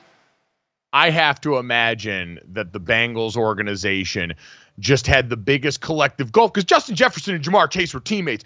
I'm sure that they have talked at some point this offseason about what's going on in their respective lives. And we know an historically cheap Cincinnati Bengals franchise, Dad, is looking at this payday that Justin Jefferson just got, and I'm sure Jamar Chase is looking right at them going, hey, man, y'all need me too. Now, they've got Joe Burrow there. It's a very different situation cap-wise overall. But, Dad, this is making it, the temperature in that room just went up a few degrees, in Cincinnati especially, because CeeDee Lamb, I don't know if he is going to be considered in the same vein, even if he's been insanely productive. And in that Dallas wide receiver room is hugely important because outside of him, there's not nearly as much depth. But Jamar Chase now absolutely, I think, vaults to the front of the line of guys that might come close to matching what we've seen in this deal. And he should. That's what he should get. And you're right. It's different in Minnesota, who is going to go back to a rookie pay or wage scale for a quarterback. So they have time there again, where obviously that's not the case with Cincinnati and Joe Burrow. But they were in the Super Bowl a couple of years ago. They know what they have. If you're not going to get it done with Jamar Chase, what are you doing? Why are you even fielding a team, right?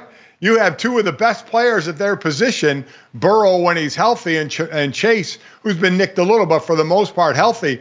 You'd be foolish. You know the deal. You know the parameters of the deal that you have. It's not going to be as much as Justin Jefferson, but it's going to be probably more than some of the other guys that just signed. So if you're not willing to pay it, then I ask, what the hell are you doing?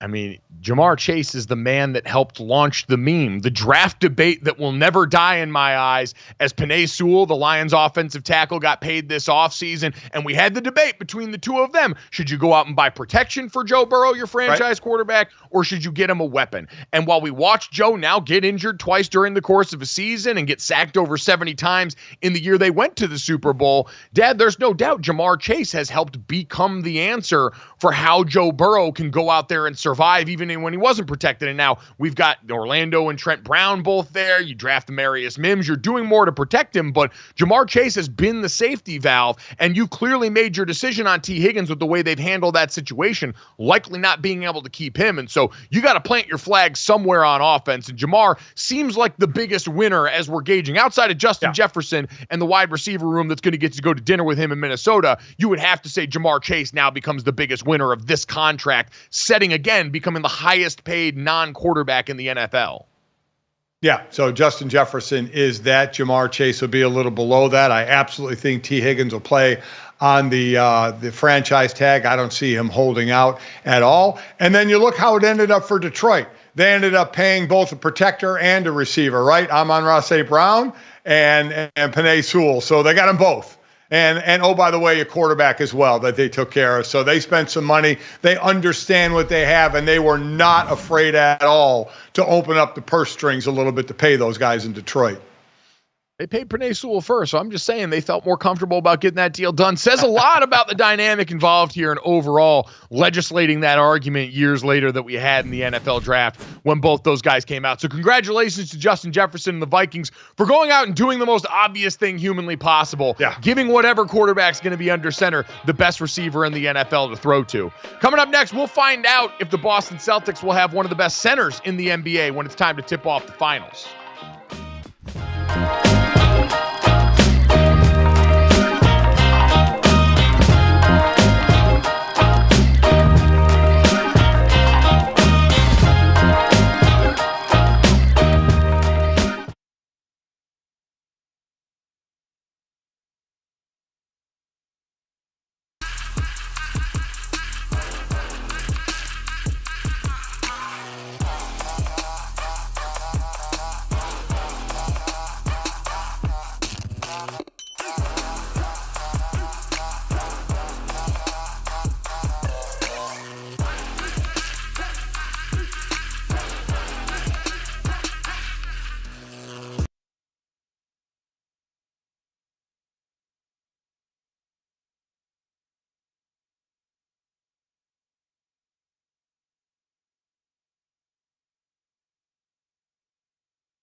Welcome back to GoJo and Golic. Mike Golic Jr., Mike Golic Sr., and Claudia Bellafato here. Excited to get to talk to Adam Himmelsbach here in a second, Boston Celtics writer for the Boston Globe, as we get ready for that series to tip off on Thursday. But, Dad, the agents are already hard at work coming off the Justin Jefferson contract announcement as he becomes the highest paid non-quarterback in the NFL. Adam Schefter, ESPN NFL insider, just tweeted out, CeeDee Lamb, who has been in discussions with the Cowboys about a new deal, is having himself a day with a pre-made graphic comparing the CeeDee Lamb and Justin Jefferson career numbers from 2020 through 2023. A lot of them certainly looking favorable for CeeDee Lamb in comparison to what most people say as the best wide receiver in the NFL and Justin Jefferson. So everyone already making sure to get out there the propaganda for their various clients through various outlets to remind people that their guy should be the one next up for the payday here. What do you think for CeeDee Lamb in this process, Dad? Oh, I think personally, listen, it's not going above Justin Jefferson. He's the highest deal.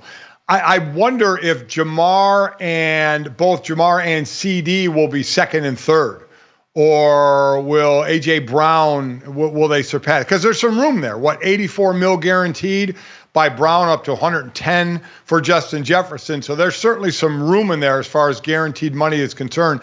I'm going to say Jamar Chase is going to be the next highest paid, and then CeeDee Lamb after that. All of them are going to make plenty of money, but I know it can be an ego thing as well about where you're slotted. I was going to say, plenty money is usually never enough. 4 seasons for the both of them, Jefferson and Lamb. 2 All-Pros versus 3 for Justin Jefferson. More catches for CeeDee Lamb, but fewer yards and more total touchdowns as well in favor of CD. So going to be exciting to see what happens there. Even more exciting is what we've got coming up Thursday as the Dallas Mavericks and Boston Celtics will tip off. And for more on some of the uncertainty surrounding the Celtics star big man, we head now to talk to Adam Himmelsbach, the Celtics beat writer for the Boston Globe. And Adam, good morning. As we get ready for a long week of content in the lead up to this series here, I'm curious from your perspective, what is the biggest thing that you've got your eye on? Is it Kristaps Porzingis hanging out there in the ether? Is this the Celtics backcourt and the young dynamic duo of Tatum and Brown here? What do you have your eye most on? Yeah, for the Celtics right now, it's definitely Porzingis' return, his healthy return, meshing back in seamlessly, getting his win back. This isn't some kind of injury where, if you have a sprained thumb or something, you can keep your cardio going. Like, he hadn't been able to really do that. But he's had a good ramp up, and I feel like they feel pretty confident in it. And then on the other side, it's just Luka and Kyrie. Obviously, there's so much made over the obvious talent that they have. Tremendous offensive players. But I don't think people are talking enough about the vulnerability those two create on Dallas's defense that the Celtics will look to exploit, and also look to tire them out and maybe kind of compromise them at the other end of the floor.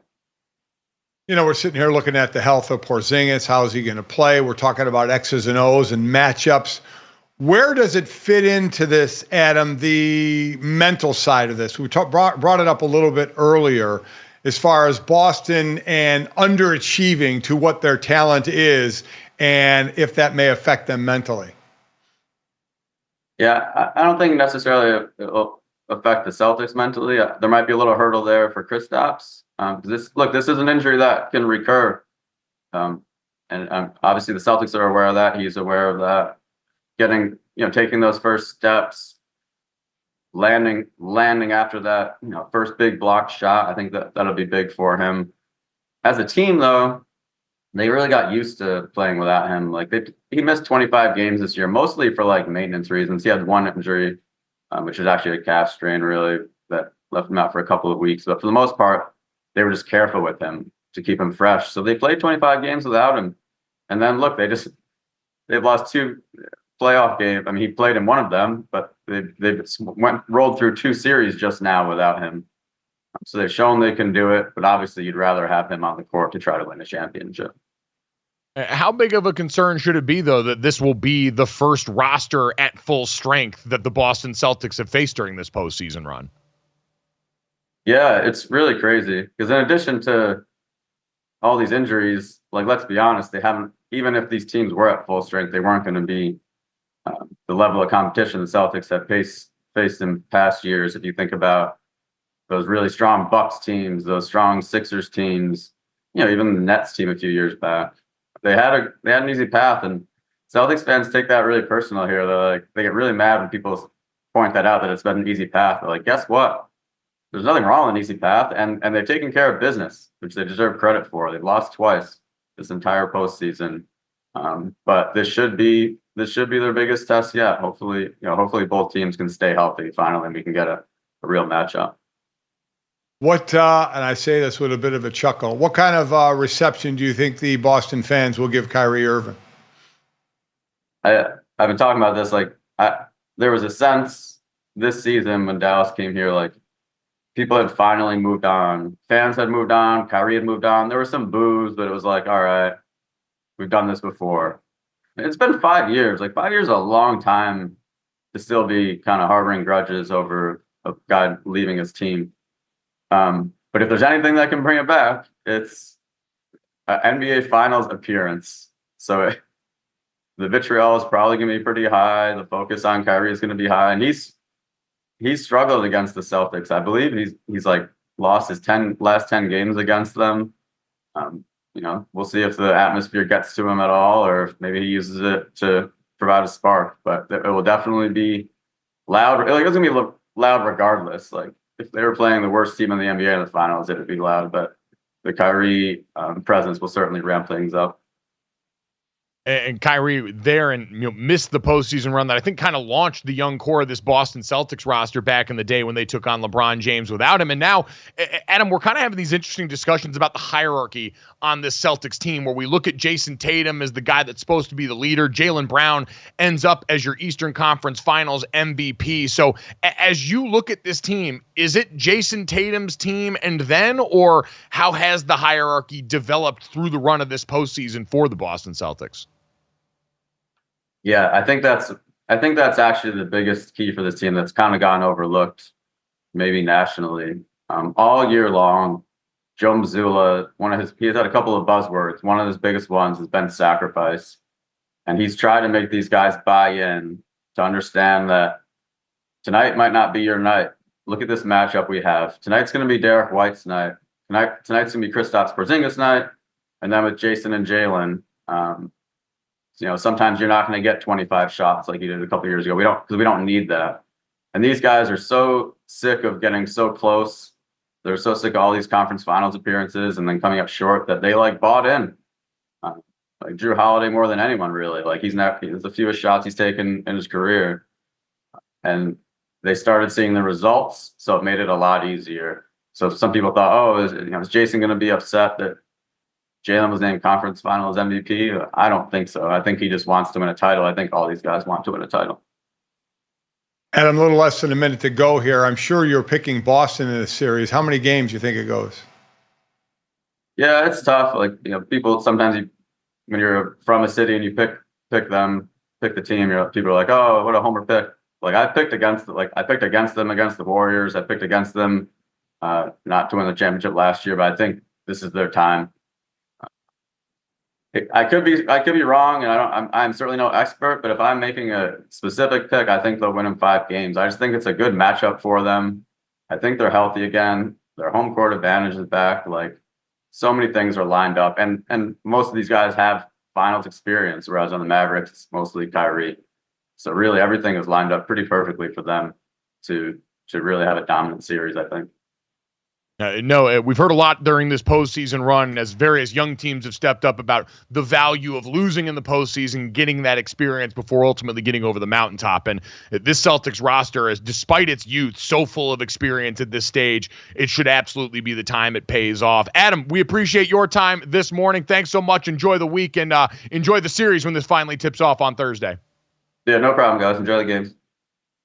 Thanks. Absolutely. Should be exciting. We'll have plenty of time to sink our teeth fully into this matchup and hopefully get more updates on Kristaps Porzingis. But coming up next, we got an update on Jason Kelce that we did not see coming, and we'll digest next here on GoJo and Golic.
All right, guys, time to finish off the show the way we always do. This, that, and the third. 3 quick stories to send you into the rest of the day. Make sure you download, subscribe, rate, and review us. Leave us a 5-star rating and check us out here live from Monday through Friday, 8 to 10 a.m. Eastern when you can. If you miss us on the DraftKings Network, Samsung TV Plus, Roku, Xumo Play, or the DraftKingsNetwork.com, then check out the best of GoJo and Golic from noon to 1 p.m. Eastern wherever you hear VSiN on the radio. And if you have to miss that or our great guest, thank you to the Boston Globe's Adam Himmelsbach for helping us look ahead at the Boston Celtics Dallas Mavs NBA Final Series. You can get that wherever you get your podcast or right here as soon as we get done with the show. And guys, let's start off with this. Yesterday, the Chicago White Sox, who have been BAD, big time bad this season for a lot of the year, decided to at least go down with a little bit of a fight. They ultimately lose to the Milwaukee Brewers, but not before Chicago White Sox outfielder Tommy Pham makes his presence known. He got thrown out at home in a pretty obvious play. It was some suspect base running, but Dad apparently took exception to what he thought was some celebration from the Brew Crew on the other side, which led to this post-game rant in the locker room about everyone knowing what time it is with Tommy Pham. Take a listen. 1-run ball game, close play at the plate, and actually it wasn't even close. There's a shallow fly ball to left field. You would expect the left fielder to throw the base runner out on that play, but the situation of the game, third base coach sends you got to go. I'm nailed out at home by a mile. I'm going to the dugout, and I hear the tough guy with all the hoorah. So I'll never start anything, but I'll be prepared to finish it. There's a reason why, I do all kinds of fighting in the offseason, because I'm prepared to put somebody up. So you can take it as what it is. Dad, that sounds to me like a guy who's very frustrated by how bad this team is. He's been a great veteran presence for them since coming over there, but it obviously hasn't paid off a ton for them in the win and loss column. But there's nothing to get bad about here. This is old guard baseball stuff where apparently no one thinks you're allowed to celebrate when things go well. Tommy Pham, who is famous for slapping the taste out of Jock Peterson's mouth over some fantasy football disagreement, is obviously a guy that most people wouldn't mess with, but I don't really think Milwaukee did anything truly to provoke him here. No, I think he's got more of an issue with the third base coach sending him, quite honestly, on that play, and then just kind of mentioned it in passing. I could have lived with everything there because good sized dude. I get it, But to say that's why I do all that fighting in the offseason to prepare for this, like a baseball fight, we all kind of joke at where they exchange addresses. So I could have lived without that line, but certainly he is one of the guys that if given the chance to take off on somebody and throw a punch or two, he is going to do it.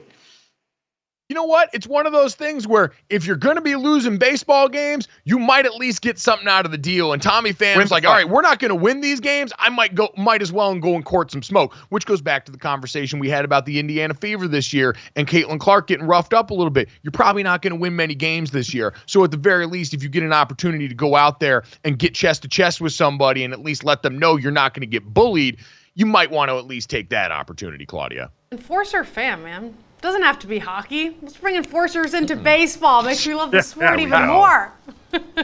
There we go. Indeed. So Tommy Pham letting them know here. Claudia, let's get to that, though, and get a little bit more wholesome content mixed into this outside of just the fight and stuff. We had a cool one over at the RBC Canadian Open this weekend with father and son on the bag for a big-time win. Yeah, Scottish golfer Robert McIntyre won his first PGA Tour title, which is going to be awesome in general. But the fact that he did it with his dad as the caddy is awesome. The call was a father and son together forever. And I mean, hey, I'm on a show right now with a father and son. Of course, you guys get to work together now. And I think you both play a little bit of golf. So if you could put yourself in his shoes, how cool would this be, GoJo? Well, it'd be really cool, but listen, we had this potential last year when my dad played for the first time at the American Century Classic at Lake Tahoe, and I asked him because I had friends go out there. My buddy Kyle Rudolph had our former teammate Braxton Cave on the bag with him, and we've seen plenty of that over the years, and I asked Dad, I said, hey, listen, I understand with my lower back, walking and carrying the bag might be a slog, but I would do it if you wanted to make the experience as full and rich as it could possibly be for you, and he openly turned me down. He said he wanted to go out there and get a caddy that was going to be able to help him go out and basically finish in the bottom 5 of the tournament. So, Dad, I don't know how you defend yourself here, but feel free to try. Wow. Number one, first and foremost, I was thinking of your physical stature with your lower back. To carry my golf bag for 3 rounds, walking 18 holes, was not going to do your back any good. As you said, your line mate, Braxton Cave, who caddied for Kyle, he talked about how sore he was. You have a bad back. It seems to run with the Golic kids and their bad backs. We got Jake here with a bad back. Sydney's had one swimming as well. I didn't want to do that to you. And in all honesty, why the hell would I want you on? You don't know the course. I mean, I'm sitting here scratching for my life to finish in the bottom 10 here, of which I vow right now, I am playing in it again, middle of July, in Lake Tahoe. I vow to be the most improved golfer. From what my score was last year to what it is this year, I will have the biggest improvement of any golfer. I say that right now, and if not, I'll be drinking a lot anyway. And as far as this is a dad caddying for a son, Mike, I would caddy for you if you had 3 clubs in the bag, 3 golf balls in the bag, and 3 tees in the bag, and that was it. That'd probably be the only way I'd be able to handle it with your bag only weighing about 5 pounds. Yeah, got to lighten the load a little bit there. So, and in this one, a little bit more expertise. You know, Rob talking about his dad, Dougie, they would go across, they had a course across the street from them. They would play 4 holes every night, taught him the game of golf. And speaking of drinking, I did see Robert McIntyre on the phone with his mom after saying, you're probably not going to see Dad for a few days with the bender that he's going to be on. So they're prepared to celebrate this thing the right way. Caddy news, by the way, all over this tournament, Dad. Did you see it was CT Pan had his caddy go down with injury, and so a random fan named Paul Emerson stepped in and actually helped him caddy for a few holes before Caddy Services sent along a replacement. Imagine that, buying a ticket to go hang out and watch golf for the weekend, and you end up actually inside the rope on the action. Imagine why you're doing it. Pan's caddy was Fluff, who is 76 years old, and he wiped out going down a slick hill. Everybody heard like a loud thud, and they looked, and he was on the ground. They had to kind of help him off the course, but he couldn't go on. 76-year-old taking a tumble, but a 76-year-old Fluff carrying the bag. Amazing that he's been doing that, but he couldn't do it. So, yeah, dude comes from outside the ropes, puts on the vest, and all of a sudden he's a caddy for a few holes. It was awesome. Everyone putting their hand in the pile to try and help the team win. So congratulations to Robert McIntyre and his dad, Dougie, on a pretty cool moment. Claudia, let's get to the third here and something this show talks about very often. Washing your ass. Yeah. Which apparently Jason Kelce doesn't do, or he probably does. But he is trolling the trolls because somebody tweeted at him, and we're going to show you. Jason Kelce looks like he doesn't wash his legs or his feet. And so he quote tweeted that saying, what kind of weirdo washes their feet? ... And the person who tweeted at him actually changed their name to Big Soap because he basically is saying you shouldn't trust Big Soap. I hope he's kidding, guys. Is he kidding? Listen. Jason followed up and said, you've all been fed diabolical lies, the reference to the Harrison Butker speech, about watching every crevice of your bodies and hair all the time is somehow better or healthier. Any dermatologist not in bed with Big Soap will agree. Hot spots are all that is necessary and actually leads to cleaner, healthier skin. And all I'll say is this. The first 2 comments were from Dude Wipes and then Dan Orlovsky co-signing that take. And I love Dan Orlovsky, but if he is on your side in a lot of these arguments, you're probably not on the right side of history. So all I got to say is I'm a big fan of Jason Kelce, but if I'm in the shower, I'm there, I got water running on me in a bar of soap, I'm washing everything. I'm there naked in the shower, I'm washing everything I got. Okay, that's just what's going to happen in the shower. So I'm not picking certain spots and say, I'm only going to wash my forearm or my thigh or whatever.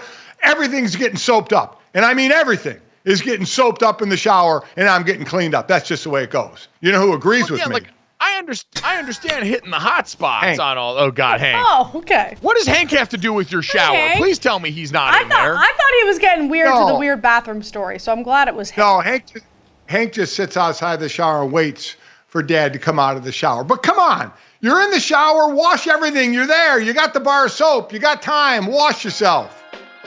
Not all that hard to wash your feet. Maybe it is for Jason at this point. He's played a long time, put a lot of miles on his body, but should also put some soap on it too. Thanks so much. We'll talk to you guys tomorrow.